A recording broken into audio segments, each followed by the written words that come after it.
Bismillahirrahmanirrahim.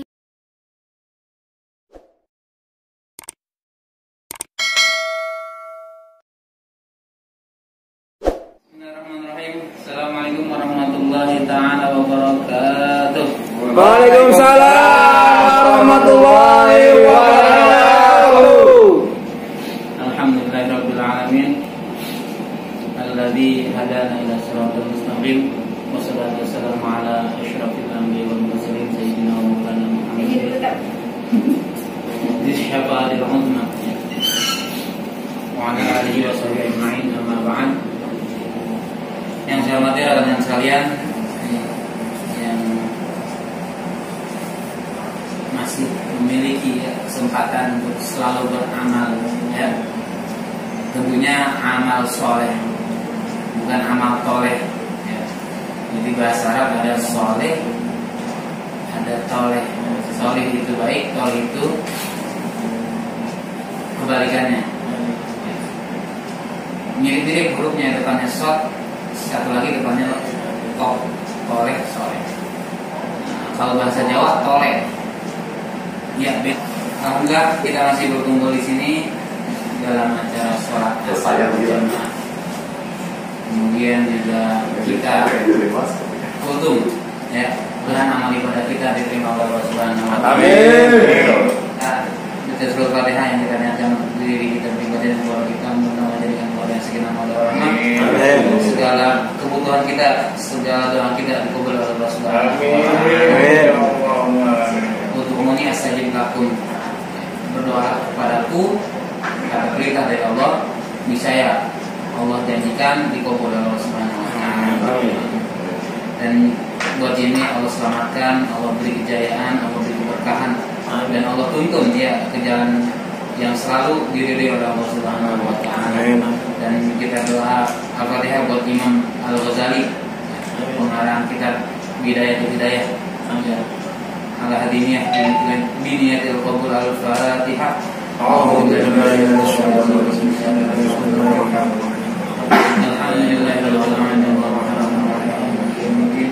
Iyyaka na'budu wa iyyaka nasta'in. Ihdinas siratal mustaqim. Shiratal ladzina an'amta 'alaihim ghairil maghdubi 'alaihim waladdallin.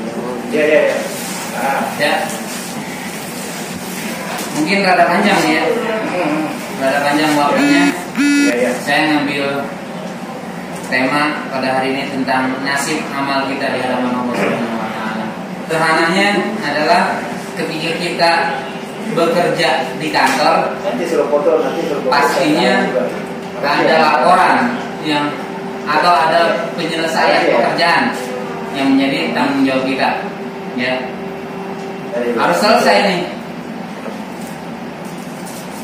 dan tepat pada tujuannya, ya. Mau ke ruangan mana, ke siapa, harus pas, jangan sampai salah alamat ataupun salah lokasi ataupun salah orang. Kemudian tiap penggajian ketika salah, ya, nominalnya tidak sesuai dengan haknya karyawan, maka harus direvisi, bahkan diomelin dulu, ya, ditolak dulu, kemudian revisi. Begitu juga kita, amal kita kepada Allah, ya, amal kita kepada Allah, begitu juga, ya, dikoreksi dulu, dicek dulu, ya, benar apa enggak, sesuai dengan syarat dan ketentuan apa enggak, ya, S dan K-nya dijalani apa enggak, seperti itu. Nah, di sini, ya, saya diingatkan kembali, ya, di tahun 2000-an, ya, saya ngaji kitab Bidayatul Hidayah, ya. Kemudian diingatkan kembali sama Ustaz Rojali, ya, dosen Anida, tentang isi daripada Bidayatul Hidayah, ya. Saya buka tuh semalam, ya, Bidayatul Hidayah disarahkan di kitab Maraqil Ubudiyah. Nah, salah satu isinya adalah tentang diperiksanya amal ibadah kita dari langit pertama sampai langit ketujuh, sampai dengan kepada Allah Subhanahu wa taala. Ya, jadi amal ibadah kita tidak cukup hanya pada hal fikih, tidak cukup hanya pada hal syarat dan rukun. Ini hadis dari Ibnu Mubarak, ya, yang asalnya dari Mu'adz bin Jabal, ya, dari Rasulullah SAW. Ya, hadisnya panjang. Kalau baca kitab kuningnya semalam saya baca, ya, kitab kuningnya itu dari halaman 80 sampai 83. Penuh tuh hadis itu semua, ya, disarahkan ya di kitab Maraqil Budiyah. Nah, itu saya tulis di status saya karena itu penting. Saking pentingnya hadis ini, Mu'adz bin Jabal bacanya sesering dia seperti membaca Al-Quran. Tiap hari dibaca hadis ini, ya, sampai apa Mu'adz bin Jabal. Nah, bahkan ketika ada satu orang laki-laki yang minta hadis ini, ya, minta hadis, kemudian mau membacakan hadis ini, Mu'adz nangis sekencang-kencangnya, selama-lamanya, sampai dikira Mu'adz bin Jabal enggak bakal berhenti nangis. Bingung nih orang, ya, orang minta hadis, ya, yang diminta hadis kok malah nangis, ya, lama lagi nangisnya kencang, sampai-sampai seakan-akan nggak bisa, kayaknya nggak berhenti nih orang nangis gitu, kan bingung ya. Habis nangis, berhenti nangisnya, baru dia memberikan satu hadis pada orang laki-laki tersebut. Karena kepanjangan ya, saya simpulkan ya hadis tersebut. Amal ibadah kita ini dibawa dari dunia, ya, dari kita itu setiap pagi dan sore. Nah, kita beramal nih habis asar, ya, habis asar terus sampai dengan subuh, amal kita diangkat sama malaikat ke langit 1, 2, 3 sampai dengan kepada Allah Subhanahu wa taala setelah langit ke-7. Begitu juga, ya, dari subuh sampai dengan asar. Nah, sekarang amal kita dibawa nih sama malaikat, ya, dilaporkan kepada malaikat dan diterima nggak sama Allah Subhanahu wa taala. Jadi amal ibadah itu ada yang sifatnya harian, 2 kali dalam sehari, kemudian direkap lagi laporan kepada Allah lengkap nih, ada harian sehari 2 kali, kemudian ada mingguan Senin dan Kamis, hari ini juga, ya Allah. Kemudian tahunan, ya, bulan Sya'ban, ya, setiap bulan Sya'ban amal kita yang kepada Allah. Makanya ada nisfu Sya'ban nih, kayak gitu. Nah, di bulan Sya'ban diangkat, ya, amal ibadah kita. Nah, malaikat itu diciptakan sebelum diciptakannya langit, ya. Ada yang namanya malaikat hafadhoh, ya, malaikat yang menjaga apa? Menjaga langit pertama sampai dengan langit ke-7.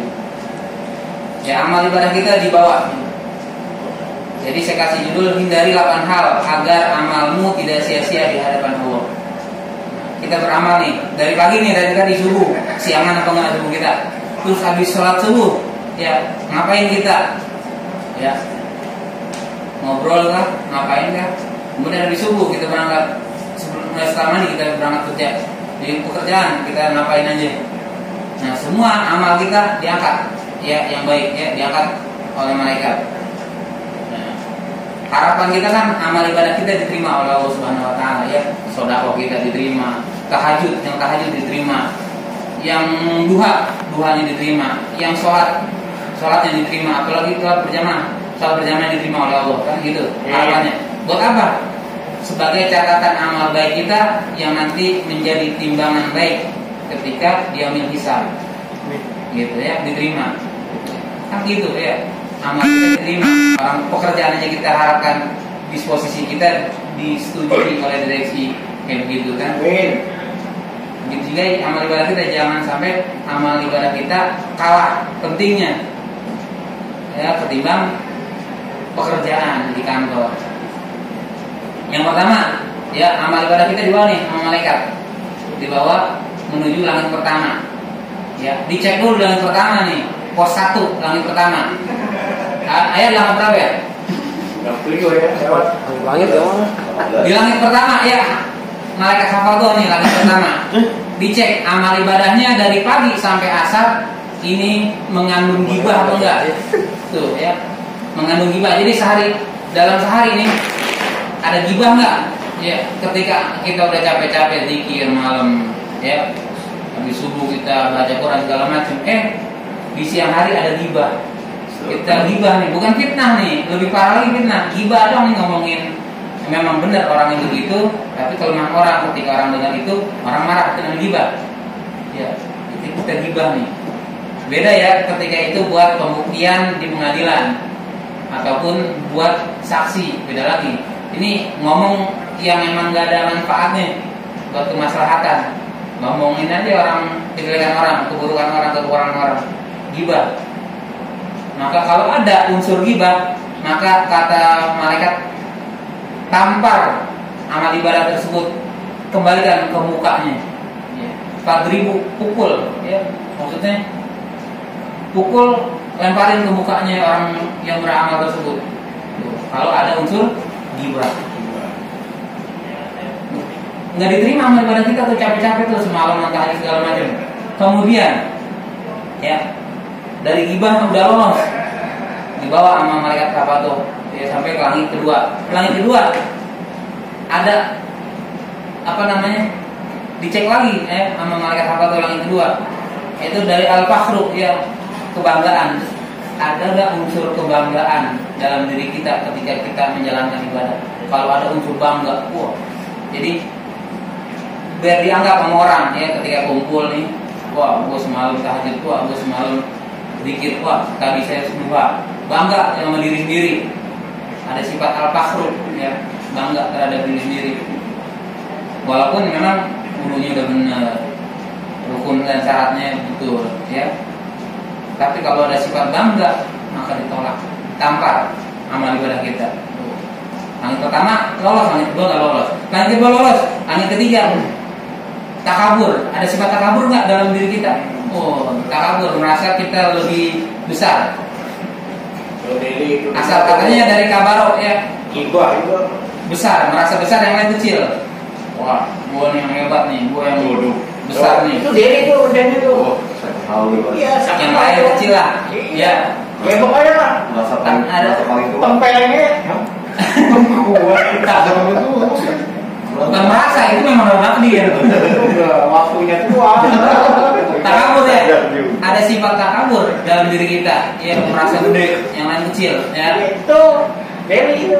Gue bisa ibadah sekian, bisa sedekah sekian, yang lain nggak mungkin lah. Orang kurus kayak gitu gimana? Takabur ya. Ada sifat takabur. Ditambah lagi dan udah capek-capek, malaikat bawa ke langit 1, langit 2, langit 3 ditolak. Ya dibalikin ke mukanya si orang ini. Ibaratnya nih proposal ditolak, udah ditaruh ke muka kan gak enak ya.